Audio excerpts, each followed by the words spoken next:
8h25, dans quelques minutes, ce sera Manuel Bompard de la France Insoumise qui sera invité de Jean-Jacques Bourdin. Je pense qu'ils reviendront évidemment sur ce rapport, on vient d'en parler, sur les écoles privées, le financement des écoles privées, parce qu'il y a deux députés qui ont travaillé sur Renaissance et un LFI. Un Renaissance et un LFI. On reviendra aussi probablement sur l'humoriste qui crée la polémique en disant que si Marine Le Pen passe, qu'est-ce qui se passera? On va en reparler en fait dans un instant. Juste avant, parce qu'on l'évoquait tout à l'heure, sur la grève dans l'éducation nationale et chez les postiers aujourd'hui. Il y a une double grève. L'éducation nationale, c'est l'opposition au groupe de niveau. Puis je pense qu'il y a un fond aussi quand même probablement de désespoir, peut-être aussi des profs quoi aujourd'hui. Amine El Khatmi, non?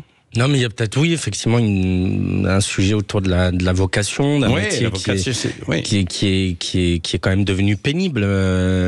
On parlait pendant la pub d'un film qui s'appelle Pas de vague, qui est au cinéma en ce moment et qui raconte de manière absolument très incroyable un professeur qui se retrouve englué dans une affaire de fausses accusations. Ça rappelle un peu Samuel Paty, sauf que là il n'est pas question d'islamisme mais de harcèlement d'une jeune gamine, enfin d'une jeune élève qui l'accuse à tort de harcèlement.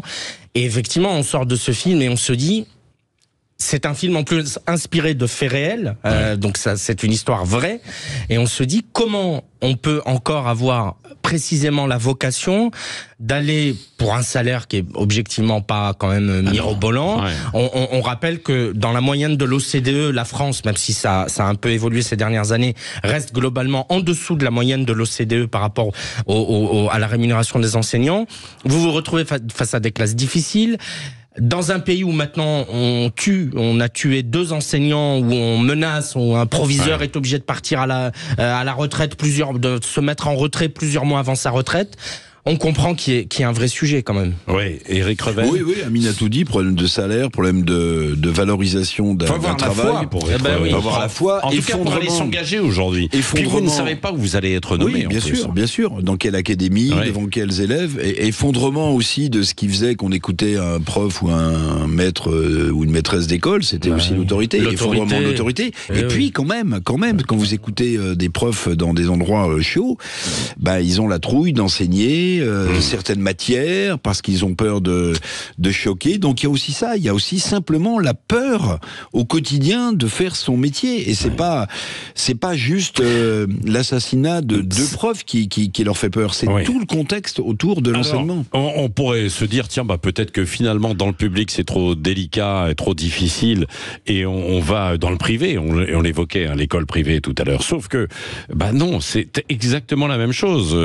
Je croisais quelqu'un l'autre jour qui enseignait dans le privé et depuis une trentaine d'années et qui va aujourd'hui avec la peur au ventre de se demander qu'est-ce qui peut se passer, est-ce que je peux réprimander des élèves. C'est pas si évident que ça évidemment. Amine El Khatmi, oui, mais c'est peut-être moins vrai que dans le public quand même. C'est moins vrai, mais ça le devient en fait de plus en plus quoi. Oui, mais on atteint quand même dans le public des niveaux. Moi j'ai des collègues des amis enseignants qui t'expliquent qu'ils ont systématiquement les parents contre eux. Enfin, moi, je me souviens, j'ai 36 ans, donc c'était il y a une vingtaine, 25 ans. Quand je faisais une connerie en classe, je me faisais gronder à la maison et mes parents donnaient systématiquement raison à l'enseignant, quoi que j'ai fait. Là, c'est quasiment l'inverse. C'est que l'enfant a quasiment systématiquement raison contre son enseignant.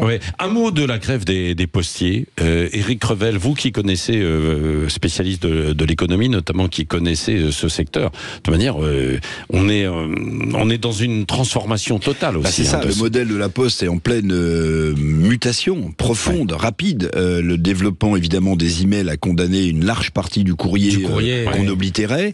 Les facteurs, la disparition de services publics dans des endroits reculés fait que le facteur est devenu à la fois un assistant social, celui qui apporte les médicaments, temps.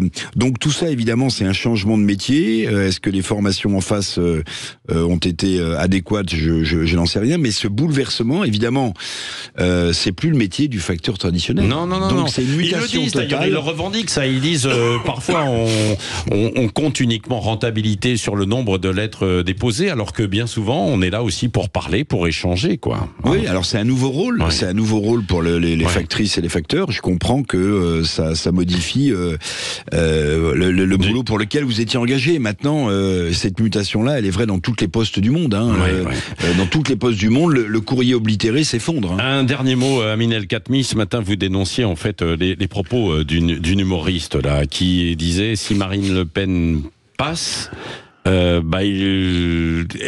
menace carrément, quoi. Enfin. Oui.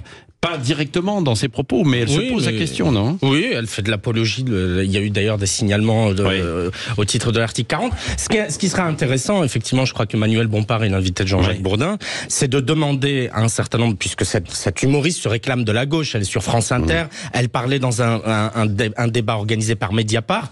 Imaginez que Gaspard Proust, qui est un humoriste plutôt classé à droite, ait fait une chronique en expliquant que si Monsieur Mélenchon arrivait au pouvoir, il faudrait prendre les armes. Je n'ose imaginer le tintamarre auquel on aurait droit à propos de cette déclaration. Là, Mahodrama, ça passe crème. Alors, on en parle ici sur Sud Radio. Non, sur les réseaux sociaux, ça fait beaucoup de tintamarre. Patrick, pardon. Allez, on en parle dans un instant avec probablement avec Manuel Bompard, qui est invité de Jean-Jacques Bourdin. Il est 8h30 sur Sud Radio.